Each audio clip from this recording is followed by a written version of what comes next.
مزید ویڈیوز کے لیے ہمارے چینل ہاؤس آف اسلام کو سبسکرائب کرنا نہ بھولیے۔ شکریہ۔ کہتے جی کہ عورتیں جو ہیں 10 محرم کو امام بارگاہوں میں جا کر تعزیے میں منتیں مانتی ہیں، چاول اور پتہ نہیں کیا سونے کے کنگن وغیرہ بھی وہاں پھینکتی ہیں۔ ہاں، اس کی وجہ یہ ہے نا کہ ان کی مرادیں یا دل سے پوری ہوتی ہیں یا تعزیے سے پوری ہوتی ہیں، خدا سے تو پوری ہوتی نہیں نا۔ گھوڑے کے نیچے بھی گزرتی ہیں کہ مجھے حمل ہو جائے، اور تعزیے پر بھی جا کے پھول چڑھاتی ہیں اور سونے اور پیسے ڈالتی ہیں۔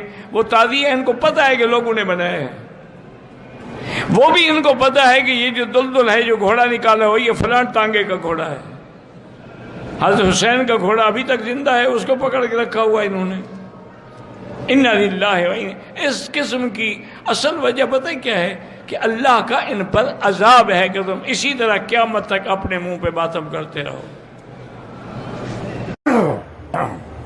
باقی جو بدعات ہیں، منکرات ہیں، احوا ہیں، احداث ہیں، وہ لوگوں کی گھڑی ہوئی ہیں۔ جیسے ایک بدعت یہ ہے کہ محرم کے اندر نیا لباس نہیں پہنتے، میاں بیوی آپس میں نہیں ملتے، بچے بچیوں کی شادیاں نہیں کرتے کہ جی یہ تو محرم کا مہینہ ہے، غم کا مہینہ ہے۔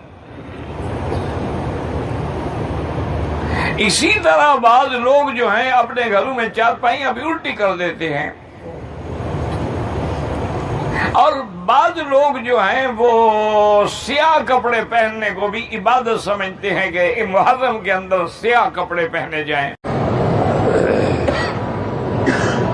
لوگ گھر میں لنگر اور کھانے تقسیم کرتے ہیں، بالکل شربت پلاتے ہیں، سبیلے لگاتے ہیں، بالکل کھانا بھی ناجائز ہے اور ایسا نہیں کرنا چاہیے۔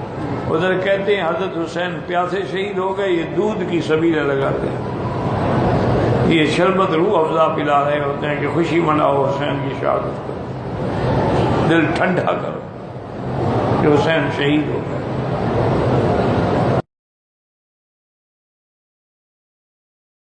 مزید ویڈیوز کے لیے ہمارے چینل ہاؤس آف اسلام کو سبسکرائب کرنا نہ بھولیے۔ شکریہ۔